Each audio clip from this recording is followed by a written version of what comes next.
Hello guys, welcome to my channel Shri S S N world. कैसे हैं आप सब? आशा करते हैं आप सब लोग बहुत अच्छे होंगे। तो सबसे पहली बात मैं ये कहती हूँ कि बीपीएससी 3.0 की वैकेंसी आने वाली है एंड मार्च में एग्ज़ाम कंडक्ट कराने की बात कही जा रही है। तो उसके लिए मैंने एक चीज़ सोची है आप सबके लिए, वो है कि मैं पूरा 50 डेज का रोड प्लान यानी कि रोड मैप बनाने वाली हूँ कि कौन सी चीज़ कितने दिन में कैसे पढ़नी है। तो अगर आप उस रोड मैप के लिए, उस फुल स्ट्रेटजी के लिए एक्साइटेड हैं तो आप मेरे चैनल को लाइक करें, शेयर करें और सब्सक्राइब करें और कमेंट्स बॉक्स में कमेंट करके ज़रूर बताएं कि आप बीपीएससी 3.0 का रोड प्लान चाहिए आपको या नहीं। और डेली टारगेट भी मैं शेयर करूंगी, जैसा कि आपने अगर मेरे चैनल पे DSSB का रोड मैप नहीं देखा है यानी कि 60 डेज प्लान स्टडी नहीं देखी है तो एक बार जाकर उसे देखिए एंड समझिए। और बहुत ही मेहनत से प्लान बनाने पड़ते हैं। आपको तो पता है, आप लोग प्लान के लिए कितनी वीडियो सर्च करते हैं तो मेहनत ही लगती है। जब तो आप लोग इधर उधर सर्च करते नहीं, खुद ना बना लें तो बहुत ही मेहनत से, बहुत ही एनालिसिस करके प्लान बनाना पड़ता है। तो अभी मैंने 60 डेज का प्लान बनाया था DSSB के लिए एंड देन अब मैं, जैसे कि हमारा एग्ज़ाम आने वाला है 3.0 बीपीएससी का, तो उसके लिए मैं प्लानर बनाने जा रही हूँ, डेली टारगेट भी बनाऊँगी। तो जो अगर आपको ये प्लानर चाहिए तो प्लीज़ कमेंट बॉक्स में कमेंट ज़रूर करिए। तो आज हम स्टार्ट करने जा रहे हैं NCERT का हिस्ट्री का 6th चैप्टर, जो कि आज हमारे DSSB टारगेट का हिस्सा है। ठीक है, डेली टारगेट का हिस्सा है। तो 5th लेसन हमने अपलोड कर दिया है। अब हम 6 की बात करते हैं। तो सबसे पहले इसका क्या 6th लेसन क्या है? नए प्रश्न और नए विचार। अनघा निकली सैर पर। कौन? अनघा। अनघा आज पहली बार अपने विद्यालय की ओर से सैर पर जा रही थी। इसके लिए, सैर मतलब टूर पर, इसके लिए उसने देर रात पुणे महाराष्ट्र से वाराणसी उत्तर प्रदेश की ट्रेन पकड़ी। स्टेशन पर अनघा को छोड़ने आई उसकी माँ ने अध्यापिका से कहा, बच्चों को बुद्ध के बारे में बताने के साथ साथ उन्हें सारनाथ भी दिखाने ले जाना। ठीक है, माँ ने कहा। बुद्ध की कहानी। अब हम बुद्ध के बारे में पढ़ेंगे। बौद्ध धर्म के संस्थापक सिद्धार्थ यानी कि हमारे गौतम बुद्ध जी, इनको माना जाता है गौतम के नाम से भी जाने जाते हैं। जो सिद्धार्थ थे उन्हें गौतम के नाम से भी जाना जाता था। उनका लगभग 2500 वर्ष पहले जन्म हुआ था। कब? 250, सॉरी गाइस, 1000 याद आ सकता है। उनका जन्म 250 वर्ष पहले हुआ था।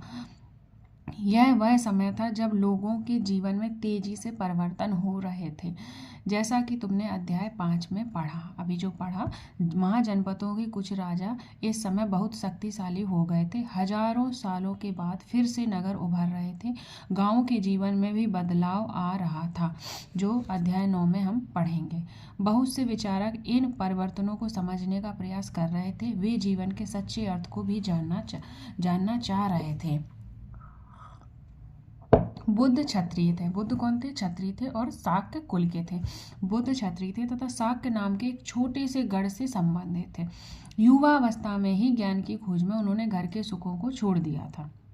अनेक वर्षों तक भ्रमण करते रहे तथा अन्य विचारों से मिलकर चर्चा करते रहे। विचारकों से अंततः ज्ञान प्राप्ति के लिए उन्होंने स्वयं ही रास्ता ढूंढने का निश्चय किया। इसलिए उन्होंने बोध गया बिहार में एक पीपल के नीचे कई दिनों तक तपस्या की। बोध गया बिहार कहाँ की थी उन्होंने? बोध गया बिहार। बिहार बीपीएससी के लिए ये इंपॉर्टेंट पॉइंट है। एक पीपल के नीचे कई दिनों तक तपस्या की। अंततः उन्हें ज्ञान की प्राप्ति हुई। कहाँ हुई थी? बोध गया और बिहार में। किसके नीचे? पीपल के वृक्ष के नीचे। इसके बाद से वे बुद्ध के रूप में जाने लगे। फिर वो किसके नाम से जाने लगे? बुद्ध के रूप में।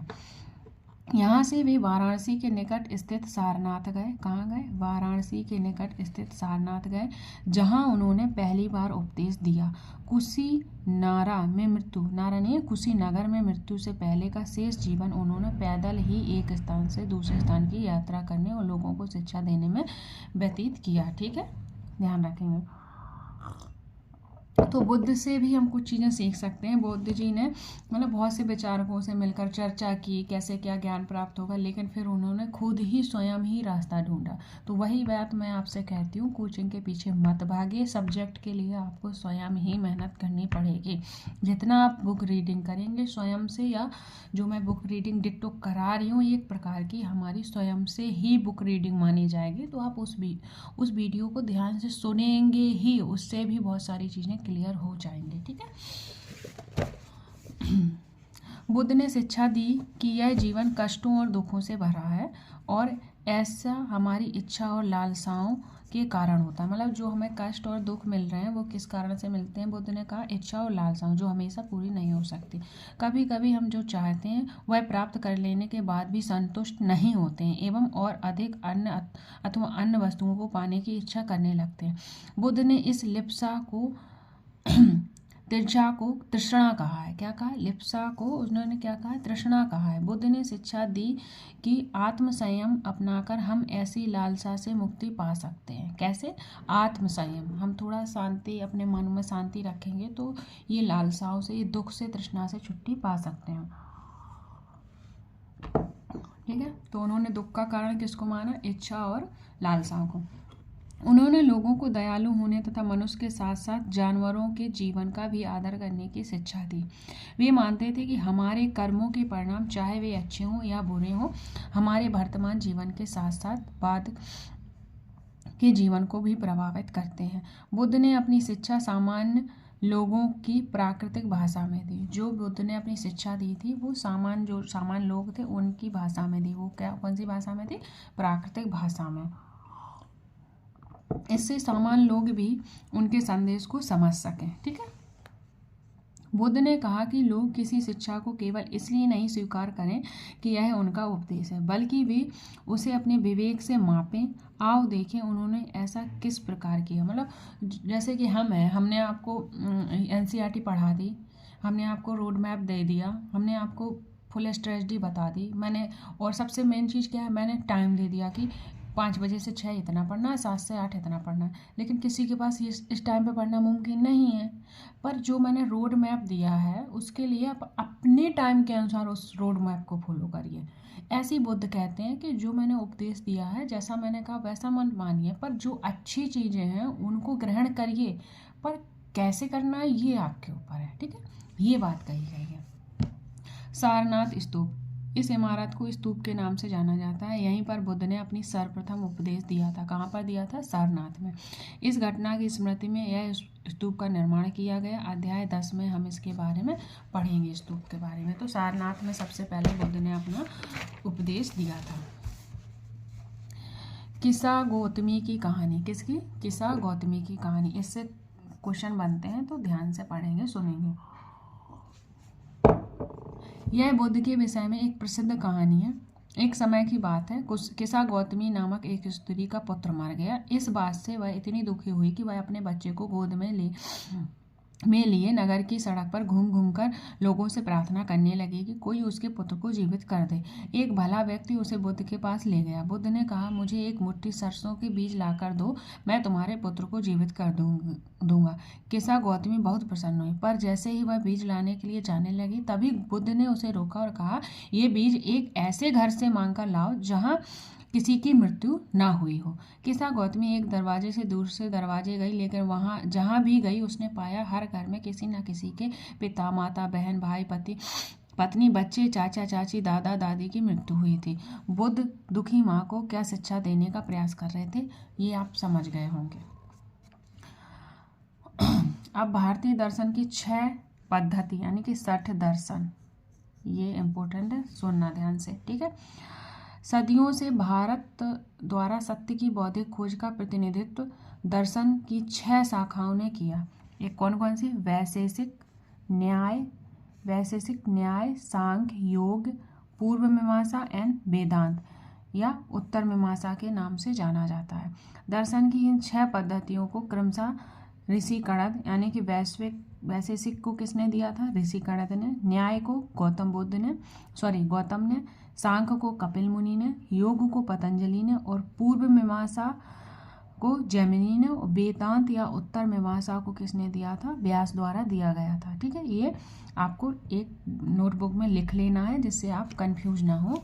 तो कैसे लिख लेंगे आप? इस तरह से लिख लेंगे जैसे मैंने ये लिखे हैं, अगर आपको देख पा रहे होंगे। वैशेषिक कणद मुनि ने, न्याय गौतम ने, सांख्य पाणिनि ने, योग पतंजलि ने, पूर्व मीमांसा जैमिनी ने, उत्तर वेदांत व्यास ने। ठीक है, दिए हैं जो आज भी देश में बौद्धिक चर्चा को दिशा देते हैं। जर्मन मूल के ब्रिटिश भारत फ्रेडरिक मैक्समूलर के अनुसार दर्शन की इन 6 शाखाओं का विकास कई पीढ़ियों के दौरान व्यक्तिगत विचारों के योगदान से हुआ। यद्यपि ये एक दूसरे से भिन्न दिखते हैं, तथापि सत्य की इन समझ में आधारभूत तालमेल है। तो ये सत्य दर्शन बहुत ही इंपॉर्टेंट है, इससे क्वेश्चन पूछा जाता है। तो सत्य दर्शन याद रखेंगे कौन कौन से हैं, और इनके जो सत्य दर्शन की समझ के बारे में किसने बात की है, जर्मन मूल के ब्रिटिश भारतविद फ्रेडरिक मैक्समूलर के ने। ठीक है, अब पढ़ेंगे हम उपनिषद के बारे में। इसी समय बहुत से दूसरे अन्य चिंतक भी दार्शनिक प्रश्नों का उत्तर ढूंढने का प्रयास कर रहे थे। उनमें से कुछ मृत्यु के बाद के जीवन के बारे में जानना चाहते थे, जबकि अन्य यज्ञों की उपयोगिता के बारे में जानने को उत्सुक थे। इनमें से अधिकांश चिंतकों का यह मानना था कि इस विश्व में कुछ तो ऐसा है जो स्थायी है और जो मृत्यु के बाद भी बचा रहता है। उन्होंने इस वर्णन का आत्मा तथा ब्रह्मा अथवा सार्वभौम आत्मा के रूप में किया है। जो उन्होंने क्या मतलब, इनमें से अधिकांश चिंतकों का यह मानना था कि विश्व में कुछ तो ऐसा है जो कि स्थायी है और जो मृत्यु के बाद भी बचा रहता है। तो उन्होंने उसका वर्णन में क्या कहा कि आत्मा तथा ब्रह्मा अथवा सार्वभौम आत्मा के रूप में किया। जो मृत्यु के बाद भी जीवित रहता है वो क्या है, हमारी आत्मा है। वे मानते थे कि आत्मा तथा ब्रह्मा एक ही है। उन्होंने क्या माना, आत्मा और ब्रह्मा को एक ही माना है। ठीक है, ऐसे कई विचारों का संकलन उपनिषदों में हुआ है। उपनिषद उत्तर वैदिक ग्रंथों का हिस्सा थे। उपनिषद किसका हिस्सा थे, उत्तर वैदिक ग्रंथों का हिस्सा थे। ध्यान देंगे, उपनिषद का शाब्दिक अर्थ क्या था, गुरु के समीप। इम्पोर्टेंट है, नोट कर लेना। यानी कि उपनिषद का शाब्दिक अर्थ क्या था, गुरु के समीप। इन ग्रंथों में अध्यापकों और विद्यार्थियों के बीच बातचीत का संकलन किया गया।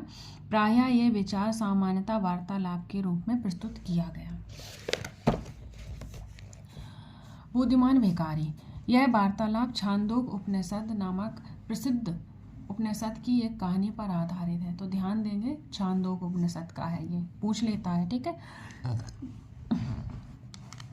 शौनक व अभिप्रतारण नामक 2 ऋषि सार्वभौम आत्मा की उपासना करते थे। कौन कौन ऋषि के नाम पूछता है, शौनक और अभिप्रतारण। एक बार ज्यों ही वे भोजन करने के लिए बैठे, एक भिखारी आया और भोजन मांगने लगा। शौनक ने कहा, हम तुम्हें कुछ नहीं दे सकते। किसने कहा, शौनक ने। भिखारी ने पूछा, विद्वत जन आप किसकी उपासना करते हैं। अभिप्रतारण ने उत्तर दिया, सार्वभौम आत्मा की।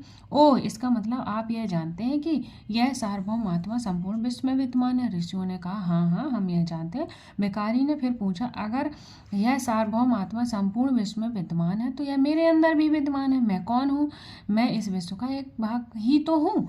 तुम सत्य बोलते हो युवा ब्राह्मण, इसलिए हे ऋषियों, मुझे भोजन न देकर आप उस सार्वभौम आत्मा को भोजन देने से मना कर रहे हैं। भिखारी की बात की सच्चाई जानकर ऋषियों ने उसे भोजन दे दिया। ठीक है, तो ये कहानी किससे ली गई है वो पूछेगा क्वेश्चन में। शौनक अभिप्रतारण की कहानी किस उपनिषद से ली गई है, तो आपको बताना होगा छांदोग उपनिषद से।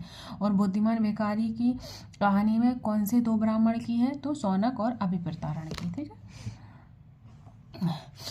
इन चर्चाओं में भाग लेने वाले अधिकांशतः पुरुष ब्राह्मण तथा राजा होते थे। जो चर्चाएं होती थी उनमें पुरुष ब्राह्मण तथा राजा होते थे। कभी कभी गार्गी, अपाला, घोषा, मैत्रेयी जैसी स्त्रियां विचारकों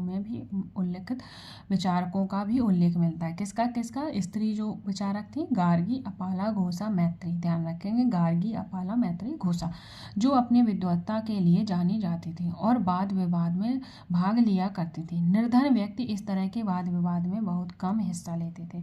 तो कैसे लेते थे, बहुत कम लेते नहीं थे, ये नहीं है, बहुत कम हिस्सा लेते थे। इस तरह का एक प्रसिद्ध अपवाद सत्यकाम जवाला का है। सत्यकाम जवाला का नाम उस दासी माँ के नाम पर पड़ा।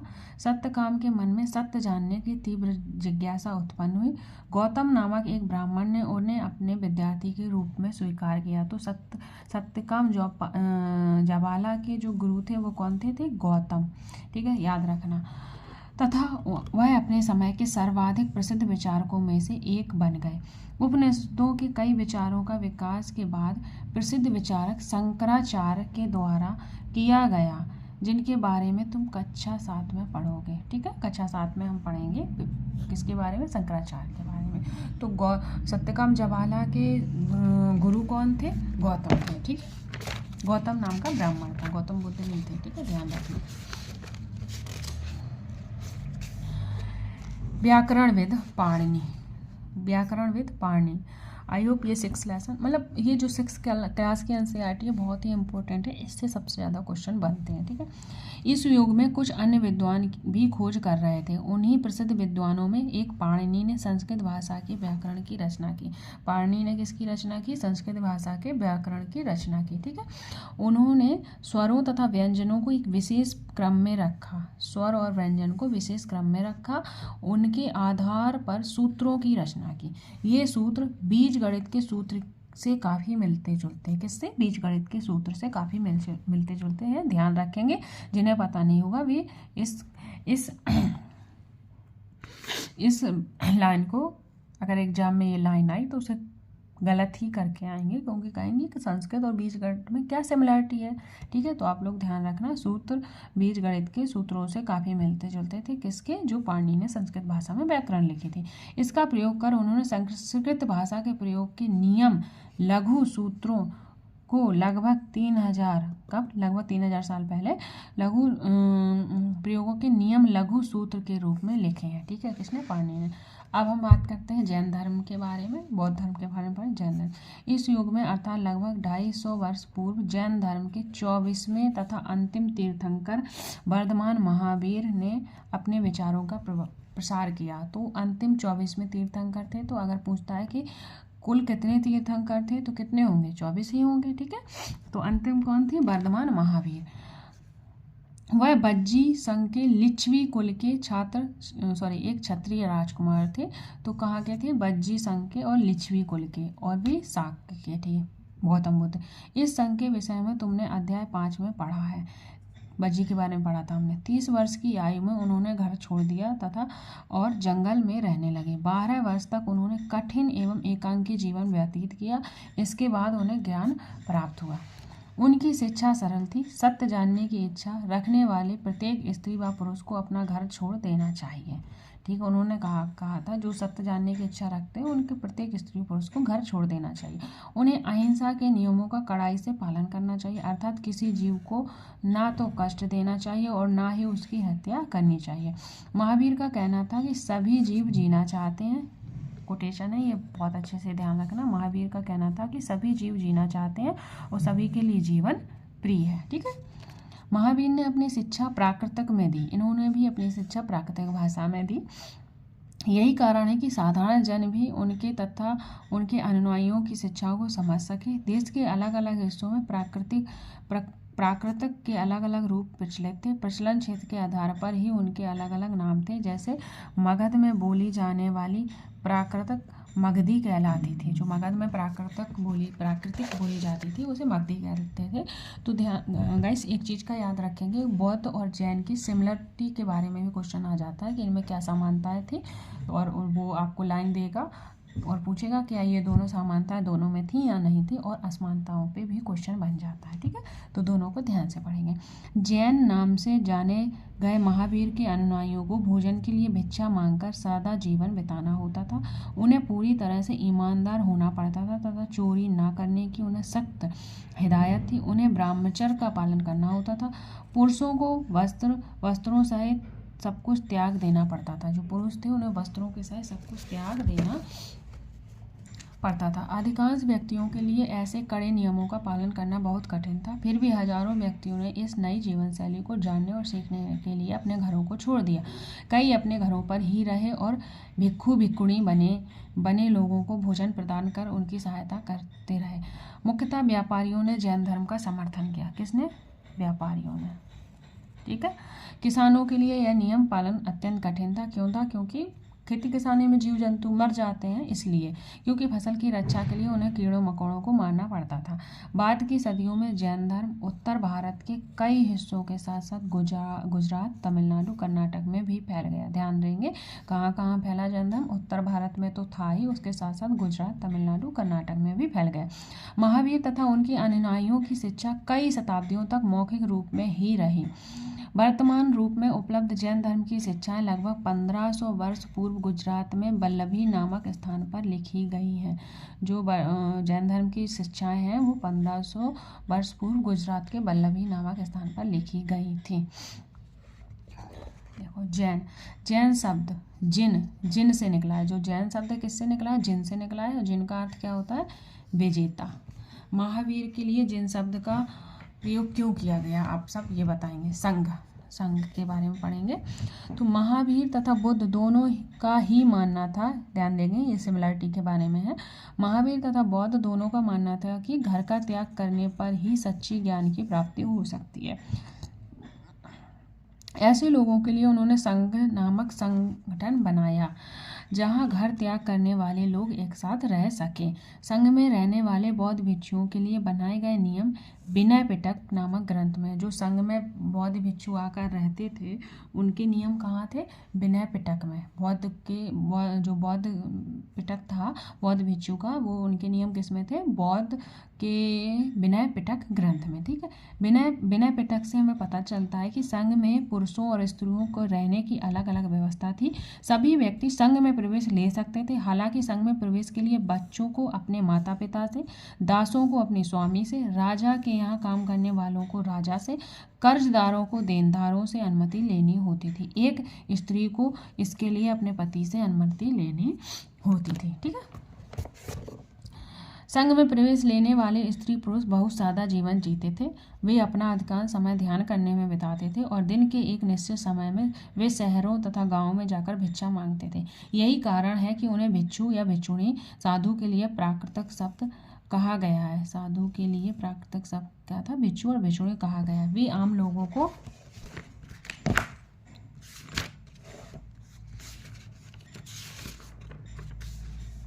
शिक्षा देते थे और साथ ही एक दूसरे की सहायता भी करते थे। किसी तरह की आपसी लड़ाई का निपटारा करने के लिए वे प्रायः बैठकें भी करते थे।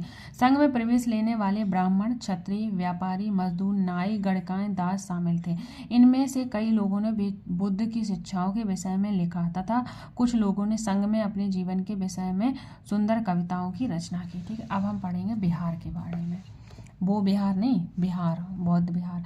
जैन तथा बौद्ध भिक्षु पूरे साल एक स्थान से दूसरे स्थान घूमते हुए उपदेश दिया करते थे। केवल वर्षा ऋतु में जब यात्रा करना कठिन हो जाता था तो भी एक स्थान पर ही निवास करते थे। ऐसे समय में वे अपने अनुयायियों द्वारा उद्यानों में बनवाए गए अस्थायी निवासों अथवा पहाड़ी क्षेत्रों में प्राकृतिक गुफाओं में रहते थे। जैसे जैसे समय बीतता गया भिक्षु भिक्षुणियों ने स्वयं तथा उनके समर्थकों ने अधिक स्थायी शरणास्थलों की आवश्यकता का अनुभव किया। तब कई शरणास्थल बनाए गए जिन्हें बिहार कहा गया। ठीक है, बिहार क्या था? जब बौद्ध लोग इधर उधर घूमते थे तो वर्षा ऋतु में एक स्थान पर रुक जाते थे, तो उनके लिए जो घर बनवाए गए, रहने के लिए स्थान बनवाए गए, उन्हें ही बिहार कहते थे। पहाड़ी को काटकर बनाई गई एक गुफा, यह कारले स्थित एक गुफा है। कारले में स्थित, वर्तमान महाराष्ट्र में स्थित एक गुफा है। भिक्षु भिक्षुणी इन शरण स्थलों में रहकर ध्यान करते थे। ठीक है, आगे बढ़ेंगे। बौद्ध ग्रंथ से ज्ञात होता है, जो बौद्ध ग्रंथ है उससे क्या ज्ञात होता है?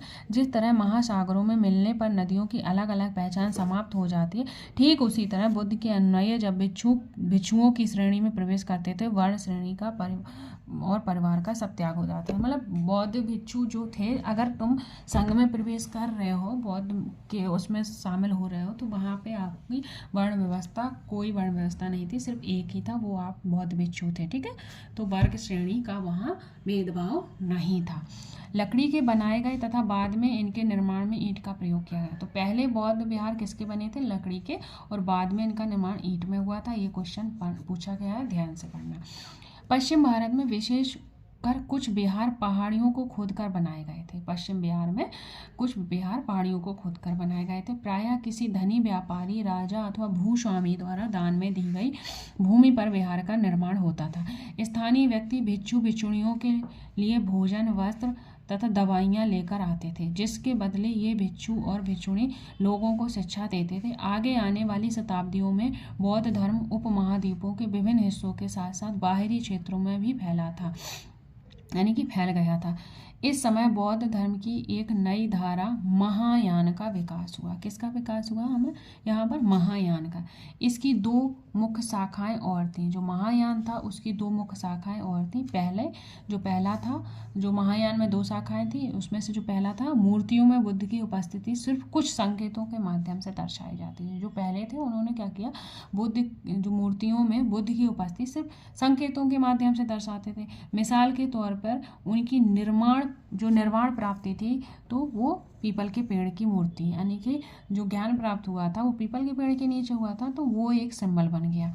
अब बुद्ध की प्रतिमाएं बनाई जाने लगी थी। इनमें से अधिकांश मथुरा में तो कुछ तक्षशिला में बनाई गई। जो उसके बाद कुछ पहले तो संकेत के माध्यम से होती थी उनकी पूजा, फिर उनके मूर्तियां बनाई जाने लगी। तो कुछ मूर्तियां कहाँ, मथुरा में, और कुछ तक्षशिला में बनाई गई। दूसरा परिवर्तन क्या हुआ, बोधिसत्व में आस्था को लेकर आया। मतलब बोधिसत्व में आस्था, बोधिसत्व उन्हें कहते थे जो ज्ञान प्राप्ति के बाद एकांतवास करते थे। जो बोधिसत्व थे उन्हें ज्ञान प्राप्ति हो जाती थी तो वो एकांतवास करते थे, ध्यान साधना कर सकते थे। लेकिन ऐसा करने के बजाय वे लोगों को शिक्षा देने और मदद करने के लिए सांसारिक परिवेश में ही रहना ठीक समझने लगे। धीरे धीरे बोधिसत्व की पूजा काफ़ी लोकप्रिय हो गई। पूरे मध्य एशिया, चीन, बाद में ध्यान देंगे कोरिया, जापान तक फैल गई। कहाँ, मध्य एशिया, चीन, बाद में कोरिया और जापान तक फैल गई। किसकी? बोधिसत्व की पूजा। बौद्ध धर्म का प्रसार पश्चिमी और दक्षिणी भारत में हुआ, जहाँ बौद्ध भिक्षुओं के रहने के लिए पहाड़ों में दर्जनों गुफा बनाई गई। कहाँ? पश्चिमी और दक्षिणी भारत में। ठीक है, आगे बढ़ेंगे।